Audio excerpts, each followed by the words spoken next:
భారతదేశంలో corona virus మళ్లీ వేగంగా వ్యాప్తి చెందుతుండటంతో ప్రజల్లో ఆందోళన కలిగిస్తోంది. దేశవ్యాప్తంగా కోవిడ్-19 కేసులు పెరుగుతున్నాయి. మరోవైపు కేరళ, కర్ణాటక, తమిళనాడు, మహారాష్ట్ర తదితర రాష్ట్రాల్లో కరోనా కొత్త వేరియంట్ వేగంగా వ్యాప్తి చెందుతోంది. కేంద్ర ప్రభుత్వ సంస్థ అయిన ఇండియన్ జెనోమిక్స్ కన్సార్షియం డేటా ప్రకారం దేశంలో 2 కొత్త వేరియంట్లను గుర్తించడం మరింత ఆందోళన కలిగిస్తోంది. NB181, LF7 అనే వేరియంట్లను ఇటీవల భారత్లో కనుగొన్నారు.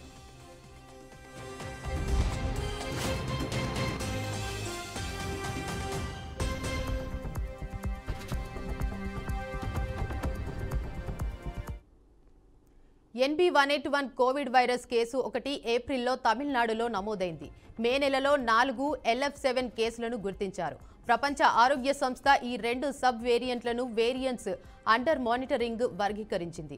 చైనా, ఆసియాలోని ఇతర ప్రాంతాల్లో కోవిడ్-19 కేసులు పెరుగుదలకు కొత్త వేరియంట్లు కారణమని పేర్కొంటున్నారు. దేశంలో కేరళ రాష్ట్రంలో ఎక్కువ కోవిడ్ కేసులు నమోదయ్యాయి. మే నెలలో 278 యాక్టివ్ కేసులు వచ్చాయి. తమిళనాడు, మహారాష్ట్రలో కూడా కేసులు పెరుగుతున్నాయి. బెంగళూరులో కోవిడ్ సంబంధిత మరణం నమోదైంది. కోవిడ్లో సహా ఇతర అనారోగ్య సమస్యలతో 84 ఏళ్ల వృద్ధుడు మృతి చెందాడు. బెంగళూరులో 9 నెలల శిశువుకు కోవిడ్ పాజిటివ్ అని తేలింది.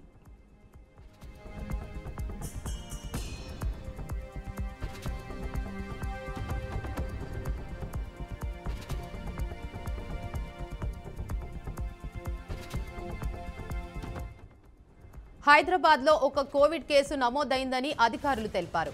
రోగి పూర్తిగా కోలుకున్నారని అధికారులు పేర్కొన్నారు. కుకట్పల్లి నివాసి అయిన సదరు వైద్యుడు 5 రోజుల కోవిడ్-19 ఐసోలేషన్ నిబంధనలను పాటించారని, అతనితో సంబంధం ఉన్న వారిని కూడా గుర్తించారని వైద్యాధికారులు వెల్లడించారు. అలాగే గత 24 గంటల్లో ఆంధ్రప్రదేశ్ రాష్ట్రంలో 4 కోవిడ్-19 కేసులు నిర్ధారించబడ్డాయని అధికారులు చెప్పారు. విశాఖపట్నంలో 3, రాయలసీమ ప్రాంతంలో 1 ఉన్నాయని వెల్లడించారు.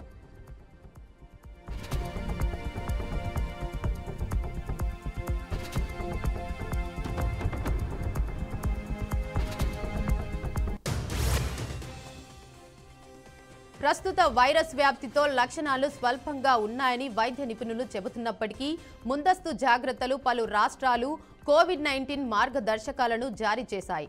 మాస్క్ తప్పనిసరిగా ధరించాలని, శుభ్రత, వ్యక్తిగత శుభ్రత పాటించాలని కోరుతున్నాయి. ఆసుపత్రులలో పడకలు, ఆక్సిజన్, మందులతో ప్రత్యేక వార్డులను సిద్ధం చేస్తున్నాయి. అయితే అధిక ప్రమాదం ఉన్నవారు బూస్టర్ డోసు వ్యాక్సిన్ తీసుకోవడం మంచిదని వైద్య నిపుణులు సూచిస్తున్నారు.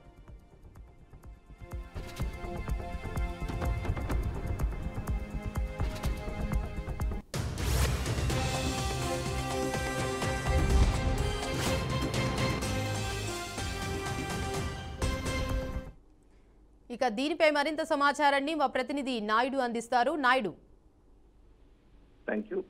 ఏదైతే కోవిడ్-19 వైరస్ 2019లో ప్రారంభమై 2020 సంవత్సరాల్లో అయితే భారత్ను విరివిగా కూడా మొత్తం ఒక ప్రతిష్టంభనకు గురి చేసిన పరిస్థితి అయితే ఉంది. ప్రపంచవ్యాప్తంగా కరోనాతో బాధపడుతూ చాలా మంది ప్రాణాలు కోల్పోయిన పరిస్థితి కూడా ఉంది. అదేవిధంగా 2 సంవత్సరాల పాటు పూర్తి స్థాయిలో దేశాన్ని కూడా స్తంభింపజేయడం, అదేవిధంగా పూర్తి కార్యకలాపాలకు కూడా ఆటంకం కలిగిస్తూ కూడా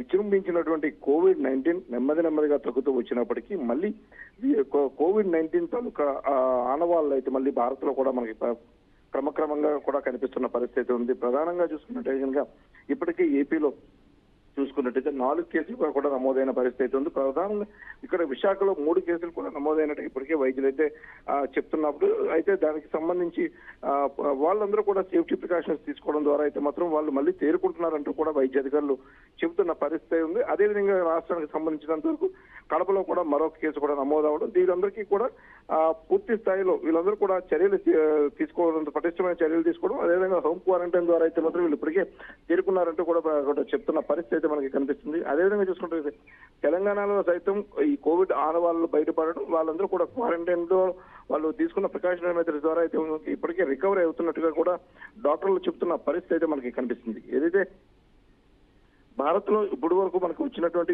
కోవిడ్ కి సంబంధించినట్టుగా ప్రధానంగా చూసుకున్నట్టయితే కనుక ఏదైతే NB1.8.1 అదేవిధంగా LF7 అనే 2 వేరియంట్లు అయితే భారత్ లో ఇప్పటికే కూడా మనకి ఇది వ్యాప్తి చెందుతున్న పరిస్థితి అయితే కనిపిస్తుంది. అయితే ఇది గతంతో పోల్చుకున్నట్టయితే కనుక అత్యంత ప్రమాదకరం కాదు అంటూ కూడా డాక్టర్లు చెప్తున్న పరిస్థితి అయితే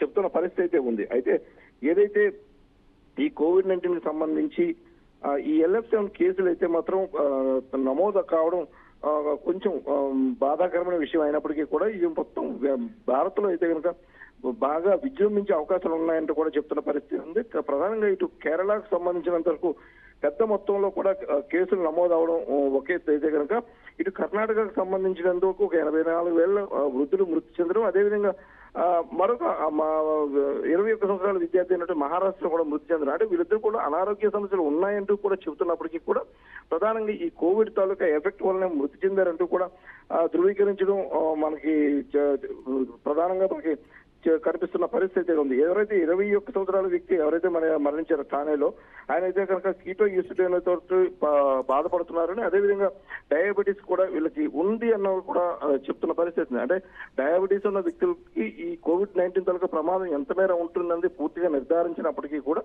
ఇదే ఈ మృతి చెందడం పట్ల అయితే మాత్రం భారత్ లో కాస్త ఉద్రిక్తకరంగా ఉన్నాయనడానికి మాత్రం మనం చెప్పుకోవచ్చు. అదేవిధంగా దేశంతో మొత్తం ఓవరాల్ గా దేశం మొత్తం మీద కూడా కేసులు నమోదవుతున్న నేపథ్యంలో అయితే మాత్రం కేంద్ర ప్రభుత్వం ఇప్పటికే అప్రమత్తమైన పరిస్థితి అయితే మనకి కనిపిస్తుంది. ఇప్పటికే రాష్ట్రాలను పూర్తి స్థాయిలో వీళ్ళు అలర్ట్ చేసిన పరిస్థితి ఉంది. అదేవిధంగా పూర్తి స్థాయిలో ఇటు హాస్పిటల్స్ సిద్ధం చేసుకోవాలి, అదేవిధంగా RT-PCR కిట్లు, అదేవిధంగా మెడికల్ ఎమర్జెన్సీ మొత్తం అంటే ఒక మెడికల్ ఎమర్జెన్సీని అయితే క్రియేట్ చేస్తున్న పరిస్థితి అయితే కనిపిస్తుంది. ఇప్పటికే హాస్పిటల్స్ లో ఇటు బెడ్లను కూడా రెడీ చేస్తున్న పరిస్థితి అయితే ఉంది. కంప్లీట్ గా ఈ కోవిడ్ కి సంబంధించి ప్రధానంగా సెపరేట్ గా కొన్ని హాస్పిటల్స్ ను రిఫర్ చేస్తూ వాళ్ళకైతే బెడ్స్, ఆక్సిజన్ తో పాటు మొత్తం RT-PCR కిట్లు, అదేవిధంగా మాస్కులతో పాటు ఏవైతే పీపీ కిట్స్ ఉన్నాయో ఇవన్నీ కూడా పూర్తి స్థాయిలో సన్నద్ధం చేస్తున్న పరిస్థితి ఉంది.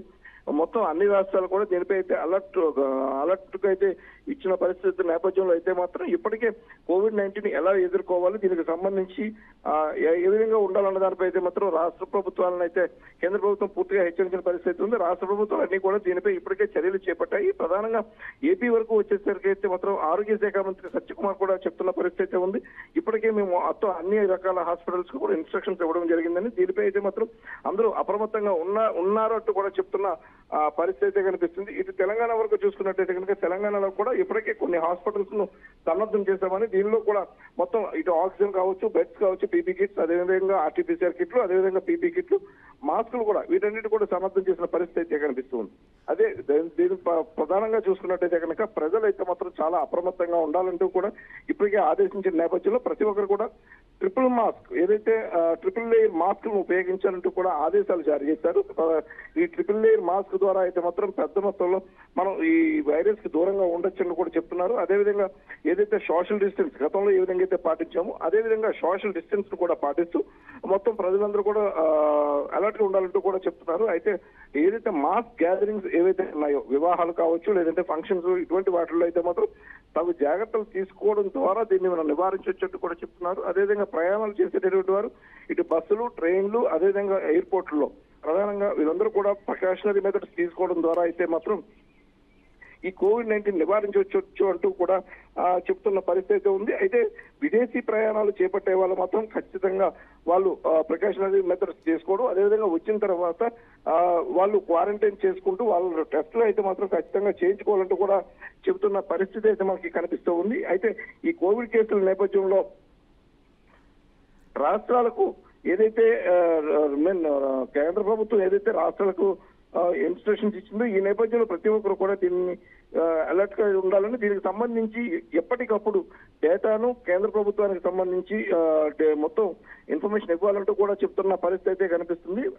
దాంతో పాటు ఢిల్లీలో కేసుల సంఖ్య పెరుగుతున్న నేపథ్యంలో అయితే మాత్రం దానికి సంబంధించి ఆసుపత్రులు కూడా సిద్ధం చేసుకోవాలంటూ కూడా అధికారులను కూడా ఆదేశించిన నేపథ్యంలో ఇక్కడ సంబంధించి ఎయిమ్స్ కావచ్చు, ఇటువంటి ఉన్న పెద్ద హాస్పిటల్స్ అన్ని కూడా ఇప్పటికే దీనిపై కొంతమేర దీనిపై ప్రత్యేక దృష్టిని పెట్టిన పరిస్థితి కూడా కనిపిస్తుంది. ఏదైతే భారత్ లో ఉన్నటువంటి కోవిడ్-19 వేరియంట్లకు సంబంధించి అయితే మాత్రం ఇవి దేశంలో ఇప్పటివరకు 257 కేసుల వరకు యాక్టివ్ గా ఉన్నాయంటూ కూడా చెప్తున్న పరిస్థితి అయితే ఉన్న నేపథ్యంలో ఇంకా మరిన్ని కేసులు ఏమైనా ఉన్నాయా, లేదంటే కొన్ని ఎందుకు ఇంకా బయటపడటంలో ఇది పూర్తి స్థాయిలో మనకు బయటకు రావట్లేదు అన్నది అయితే డౌట్ అయితే ఎక్స్ప్రెస్ చేసిన పరిస్థితి ఉంది. పెద్ద మొత్తంలో ప్రజలు ఎవరైనా సరే జలుబు, తలనొప్పి, అదేవిధంగా ఒళ్ళు నొప్పులు, తర్వాత దగ్గుకు సంబంధించేటువంటి అయినా వస్తే కనుక నార్మల్ హాస్పిటల్స్ లో చూపించుకున్న తర్వాత ఖచ్చితంగా వీళ్ళు అయితే మాత్రం ఆర్టీపీసీఆర్ టెస్టులు చేయించుకోవడం ద్వారా అయితే మాత్రం ఖచ్చితంగా దీన్ని కోవిడ్ తాలూకా లక్షణాలు ఉన్నాయంటే కనుక్కోవడం, దీని ద్వారా ఖచ్చితంగా ట్రీట్మెంట్ కి సిద్ధంగా ఉండాలని, అదేవిధంగా వీళ్ళందరూ కూడా హోమ్ క్వారంటైన్ చేసుకోవడం ద్వారా అయితే మాత్రం దీన్ని మనం ప్రబలకుండా అయితే మాత్రం అరికట్టొచ్చు అంటే కూడా ఇప్పటికే చెప్తున్న పరిస్థితి అయితే మనకి కనిపిస్తూ ఉంది. అయితే నాయుడు, ఈ కొత్త వేరియంట్లు వచ్చాయి కదా, దాని వల్ల ఏమైనా ప్రమాదకర లక్షణాలు ఉన్నాయంటారా?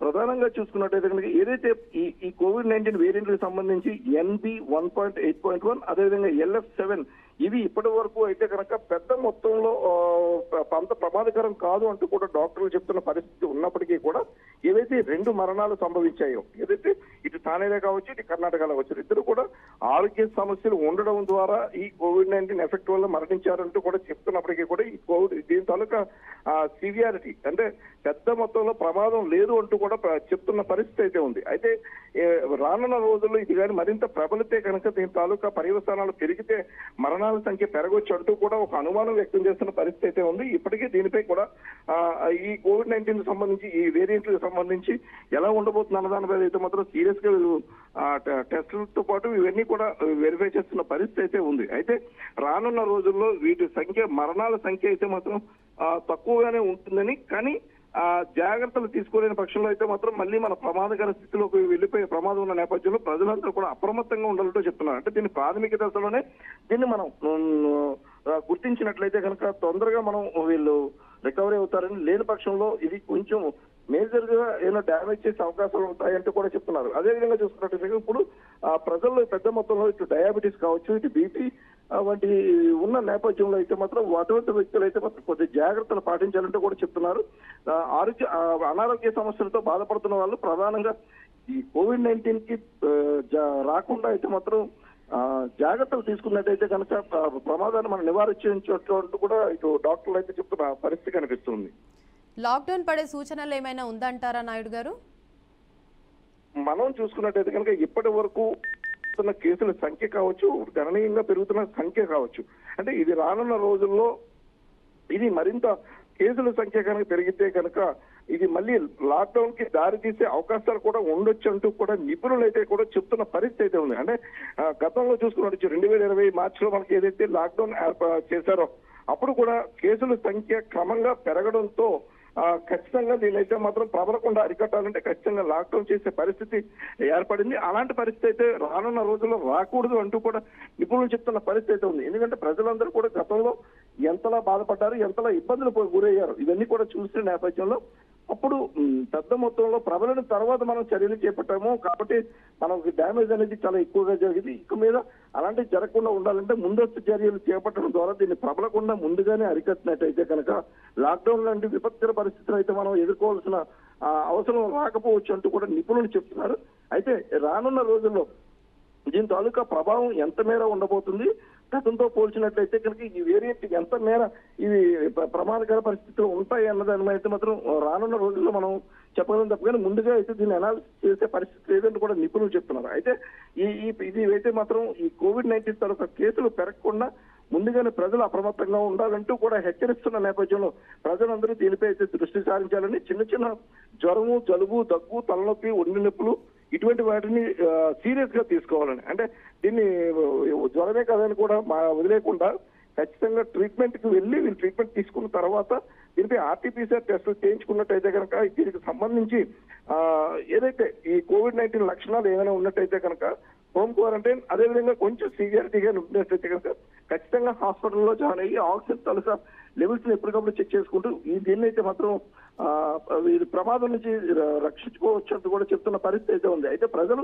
ఎంత మేర అప్రమత్తంగా ఉన్నారన్నదానికైతే మాత్రం గతంలో పోల్చుకున్నట్టయితే కనుక ఇప్పుడు పెద్ద మొత్తంలో అందరూ కూడా ఇటు శుభ్రతపై కావచ్చు, అదేవిధంగా మాస్కుల వైపు మాస్కులు, అదేవిధంగా సోషల్ డిస్టెన్స్ ఈ రెండింటికి సంబంధించి మొత్తం అందరూ కూడా ప్రధానంగా దీనిపై దృష్టి సారించిన నేపథ్యంలో అయితే మాత్రం ఇది పెద్ద మొత్తం ప్రబలదు అన్న ఒకైతే నమ్మకం ఉన్నప్పటికీ కూడా జాగ్రత్తలు అయితే మాత్రం ఖచ్చితంగా పాటించాలి. దాని ద్వారా అయితే మాత్రం రానున్న రోజుల్లో ఈ లాక్డౌన్ వంటి విపత్కర పరిస్థితి నుంచి మనం బయటపడొచ్చంటూ కూడా చెప్తున్న పరిస్థితి అయితే మనకి కనిపిస్తుంది. Right, thank you Naidu.